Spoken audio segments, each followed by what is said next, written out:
Assalamualaikum warahmatullahi wabarakatuh. Alhamdulillahirabbil alamin. Wassalatu wassalamu ala asyrafil anbiya'i wal mursalin wa ala alihi wa sahbihi ajma'in. Amma ba'd. Alhamdulillah, tuan sahabat-sahabat yang dirahmati Allah, bersyukur kepada Allah kerana Allah Subhanahu wa taala memberikan kita kesempatan, masih lagi memberikan kita peluang untuk kita berbincang dan berkongsi dalam satu ilmu, iaitu ilmu tajwidul Quran.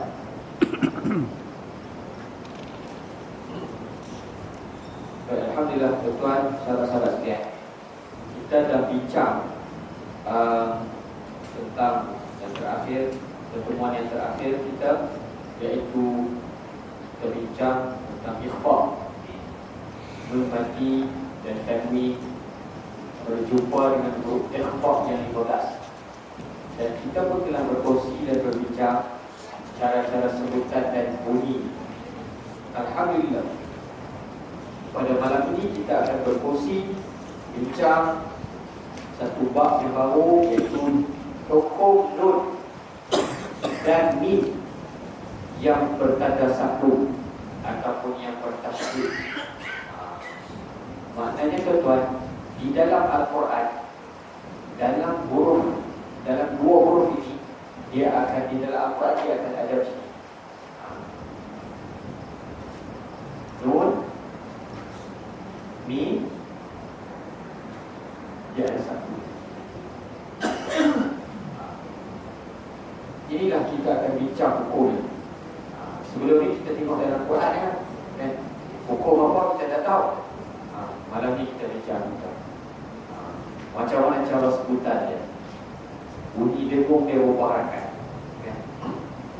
Baik, bagi huruf nun dan mim bersatu, hukumnya satu sahaja, iaitu wajib menyatakan sifat dengungnya. Hukumnya satu Hukumnya apa? Wajib menyatakan sifat dengungnya dengan sempurna dua harakat. Dia ada 20 tu, ada dua tangan kiri, ada dua tangan baca. Dia tak pasal baca sikit. Ada ulama tajwid berpendapat kadar dengung guna huruf nun dan mim bersatu haruslah dipanjangkan sampai 3 harakat. Ukuran dengung 2 harakat, gerakan 2 genggam, 2 kali genggaman anak jari terbuka atau membuka anak jari yang tergenggam secara sederhana. Ini adalah perkiraan kadar dengung bagi tingkatan bacaan tartil dalam golongan al-murattal. Murattal tartil sama makna. Dalam bacaan-bacaan ayat suci Al-Quran Al-Karim, menurut riwayat Hafs bagi qiraat Asim, maknanya tuan-tuan, pendapat ulama, kadar dengung untuk mim ni, nun dan mim ni ada sampai 3 harakat. Sebab nak kata kena dengung kat sini, bukan kena dah wajib. Nama dia pun wajibul guna. Tak apa, kita akan bincang nama panjang. Dia ada nama pendek, dia ada nama panjang. Jadi hukum ni, ulama-ulama berpendapat kadar dengungnya 2 harakat ataupun 3 harakat. Macam mana cara bunyi dia, macam mana cara dengung dia, kita akan bincang nanti. Baik, kita baca. Ia nun dan mim bersatu berada di pertengahan atau hujung fi'il, kata kerja isim, nama dan harf, iaitu kata penyerta ataupun partikel ataupun huruf lah. Harf ni huruf. Maknanya mim nun ni ataupun mim ni sama ada di duduk kat tengah-tengah ataupun di duduk hujung, sama ada dekat isim, sama ada dekat fi'il, sama ada dekat huruf, tetap dengung. Baik. Dengung menurut bahasa, dia bagi dengung menurut bahasa. Betul, buku Kadir Leong ni dia sangat detail. Dia membincangkan ilmu tajwid secara detail, boleh katakan secara detail. Ada lagi buku yang detail, tapi ini antara bahasa Melayu yang detail. Kalau tuan-tuan beli buku tajwid yang bahasa Melayu yang lain, dia lebih ringkas daripada ni. Tapi Kadir Leong dia memang detail. Untuk apa? Untuk tuan-tuan faham, untuk kita mudah faham. Tapi kena baca ustaz kan, dia baca doa gitu. Baik. Dengung menurut bahasa mengeluarkan bunyi melalui hidung. Kita tahu dah dengung tu apa dia. Kita tahu dah. Cuma dia menulis ataupun menzahirkan dalam tulisan. Mengeluarkan bunyi melalui hidung. Atau suara lembut yang keluar dari rongga hidung, khaysyu, berikutan dengan menurunkan anak lidah dan terbukanya lagi lembut. Maknanya kan kita punya lidah tak boleh ke atas, kena setir ke bawah.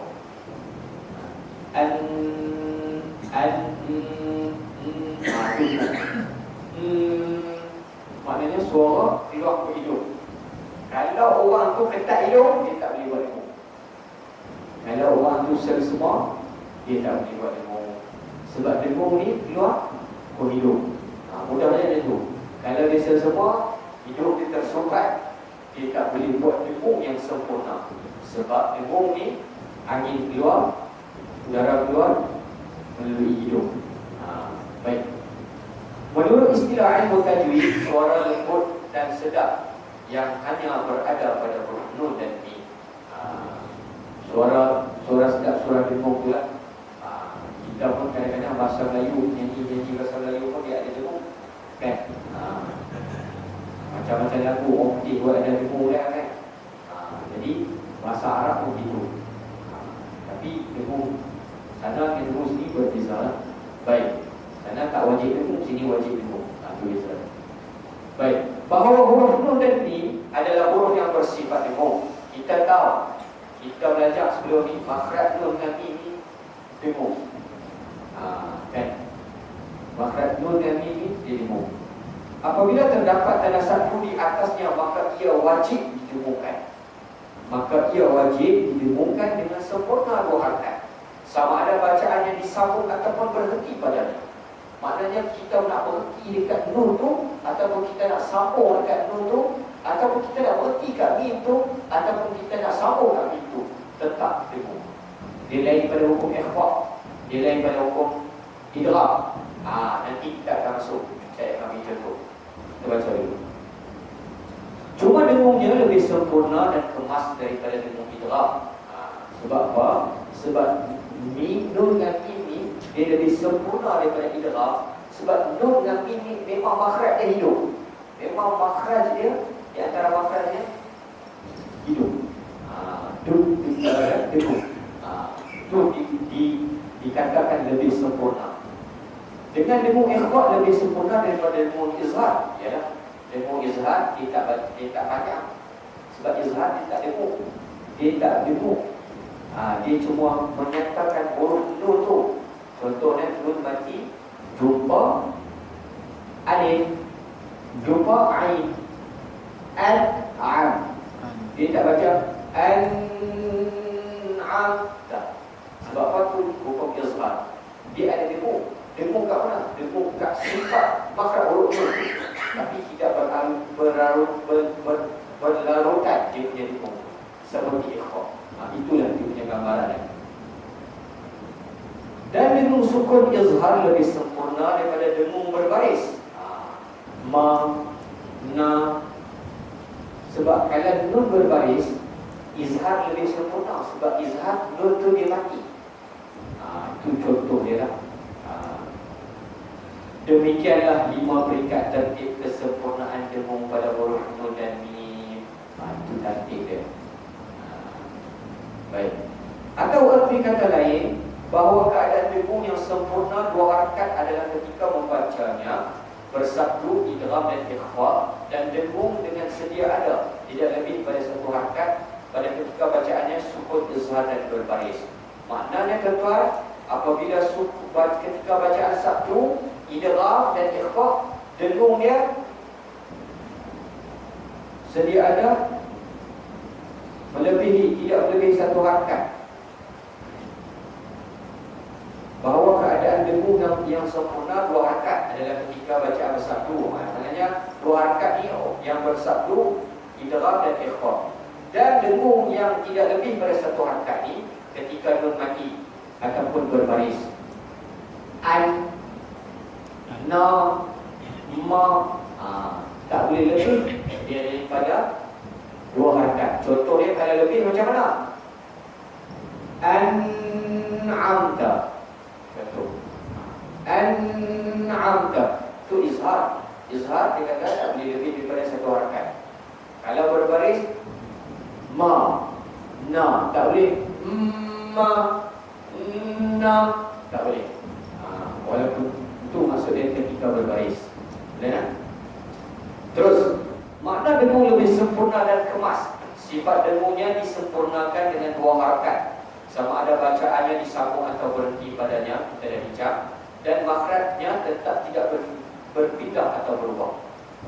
Jika huruf nun bersatu di tepi hujung lidah, tetap menekan pada kursi gigi depan sebelah atas makhraj nun. Sebab nun ni dia punya makhraj dia hujung lidah. An. Lidah naik ke atas, dia lagi belakang gigi. An. An dan hidung angin ke hidung. An. Berlainan dengan mim. Mim dua bibir. An.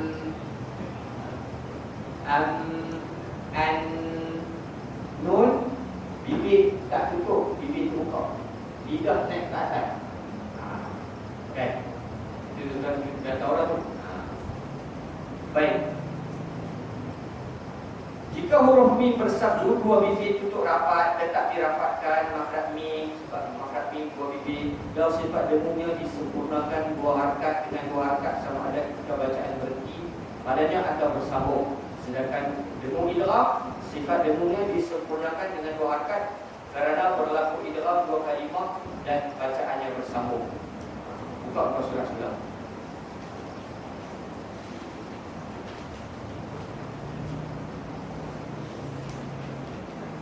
Jika tidak berlaku idgham atau berhenti pada bacaan padanya, maka sifat dengungnya tidak boleh disempurnakan dengan dua harakat.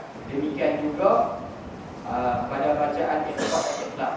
Kemudian ikhfa maknanya direngangkan sedikit dan bacaan dengung izhar dan berbaris, sukun izhar dan berbaris dengungnya tidak disempurnakan dengan dua harakat. Kita dah bincang tadi. Saya nak bagi contoh. Bagi tuan-tuan nampak apa yang sambung, apa yang tak sambung. Baik. Dia kata ikhfa. Kita boleh tengok saya. Ikhfa ketika dia sambung dia kena dulu. Saya baca wa id qala ibrahim rabbi arini kaifa tuhyil mauta qala awalam tu'minu qala bala. Ayat dia qala awalam tu'min.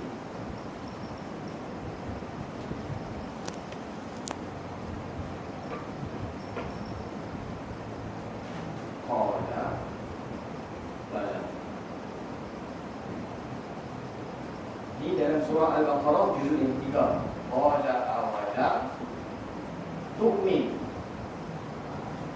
Qala bala. Kita saya beri. Baik. Qala awalam tu'min qala bala. Dekat sini ditulis kat situ Shad lam ya. Betul.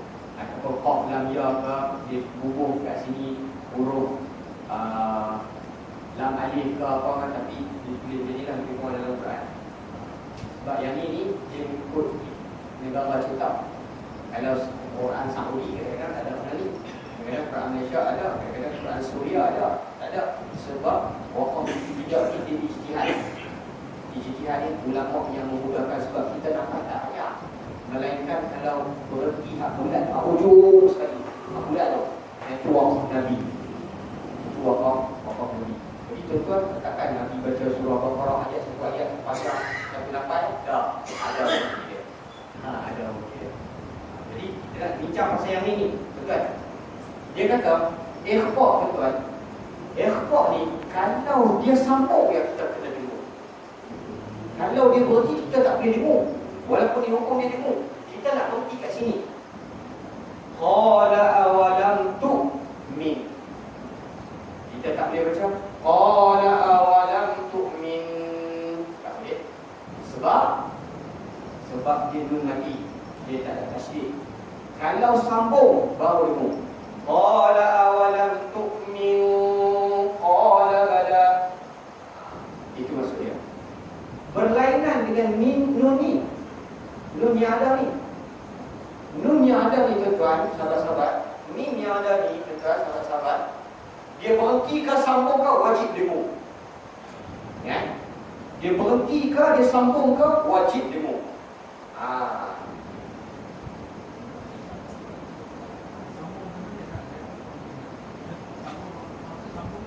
Masuk sambung tu bacaan bersambung. Kita sambung bacaan. Kita tak berhenti kat sini. Kalau kita berhenti kat sini, dia tak boleh dengung sebab dia ikhfa. Kalau dia sambung, baru boleh dengung. Tapi kalau nun yang ada yang ni, yang atas ni sama ada dia berhenti pun kita kena dengung. Contoh saya bagi, dia bukan dalam ayat ni, tapi saya bagi contoh. Dia ayat tak ada dalam ayat lain, tapi saya nak bagi contoh lah. Ada dekat sini. Kan? Jadi berhenti dia macam mana? Qala awalam tu'min.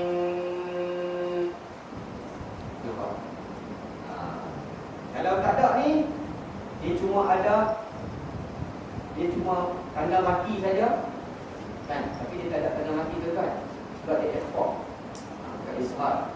Jadi kalaulah tak ada tanda mati, kita berhenti, kita kena sempurnakan dia punya dengung. Kita tak payah sempurnakan dia punya dengung. Kalaulah dia ada satu, kita kena sempurnakan dengungnya walaupun dia berhenti. Boleh? Baik, kita akan tunjuk contoh. Kita akan baca contoh. Dia ada bagi contoh dulu kan. Baik. Contoh dia,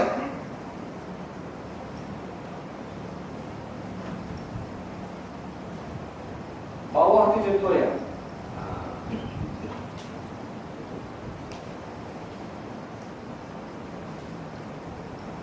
Dan tu sikit, nun, huruf nun dan mim bersatu dinamakan harf qur'an. Ini nama penuh dia. Nun, huruf nun dan mim bersatu dinamakan harf gunnah musyaddad. Harfu gunnatin musyaddadun. Dalam bahasa Arab dia. Artinya huruf dengung bersatu, ataupun nama dia lain idgham bi gunnah musyaddadun. Artinya memasukkan serta dengung bertasydid.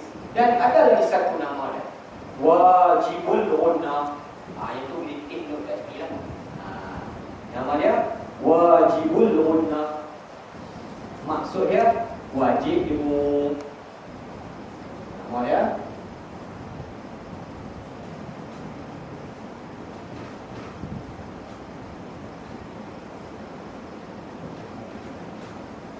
wajibul gunnati. Wajibul gunnati. Ini antara makna dia lah. Yang paling popular dekat Malaysia, inilah makna dia wajibul gunnati. Tapi nama penuh dia itu harfu gunnatin musyaddadun ataupun idgham bi gunnah musyaddadun. Boleh. Tapi yang ni lebih pendek lah.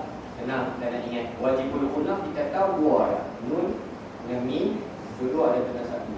Berhenti ke, sambung ke, dia kena dulu. Baik, kita baca InsyaAllah. Dia punya contoh-contoh nun dan mim bersatu. Tuan ikut saya lah. Mim bersatu. Contoh dia Muhammadun. Nun bersatu. Ma makkanni fihi.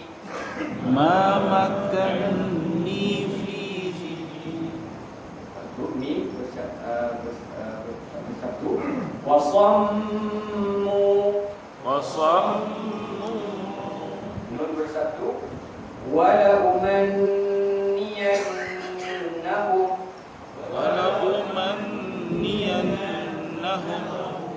Bacaan yang betul dia. Kalau yang tak dengung macam mana tuan? Kalau dia tak baca dengung, dia akan baca wala umanniyannahum. Tapi kalau bersatu kita berdengung wala umanniyannahum. Baik, seterusnya mim bersatu. Falamma falamma Sama sebut falama. Falam. Dia falam. Falamma. falamma Minta maaf Ustaz, saya gigi tak ada dah. Gigi tak ada tak apa. Ibu duit sikit, terus. Sebab tuan-tuan, gigi ni memainkan peranan penting. Kalau kita dah tua-tua ni tuan, kadang-kadang gigi kita cabut ke gigi bermuak, memang dia ada kesan apabila berdua. Bila gigi kita tak sempurna lah, gigi kita ni ada yang tak sempurna, memang dia ada kesan. Jadi Ustaz kena beritahu kepada Ustaz tu, Ustaz saya memang tak ada gigi. Tak apa, memang dimaafkan. Memang tak boleh buat apa dah. Dia kena buat gigi balik bawa gigi.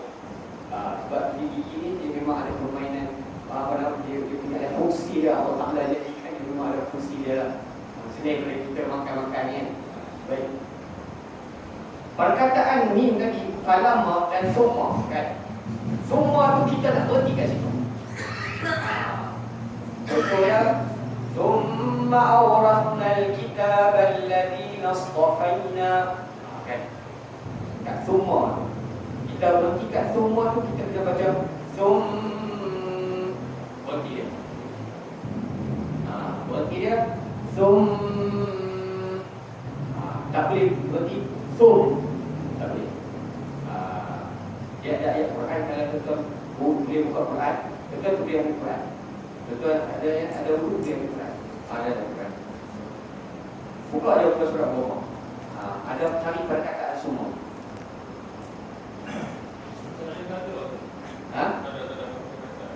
Macam mana? Kadar dia. Kita dah baca tadi, kadar dia 2 ataupun 3. Maknanya dia boleh pergi sampai 3. Sebab apa? Sebab nak menyatakan, nak menjelaskan kat sini ni wajibul guna. Wajib dia. Bila wajib demo, kalau dalam hukum fiqh, bila wajib tak buat besar. Tapi dalam hukum ilmu tajwid ni dia ada 2. Kalau kita buat salah ada 2. Satu salah berat, satu salah ringan. Salah berat yang membatalkan sembahyang, salah berat yang merubah makna. Yang itu salah berat. Hukum dia berdosa. Kalau kita tak tahu, tak apa. Baik, kita sekarang kita tak boleh kata tak tahu, kita dah mengaji. Yang kedua, hukum kesalahan ringan, kita mengaji, kita lepas.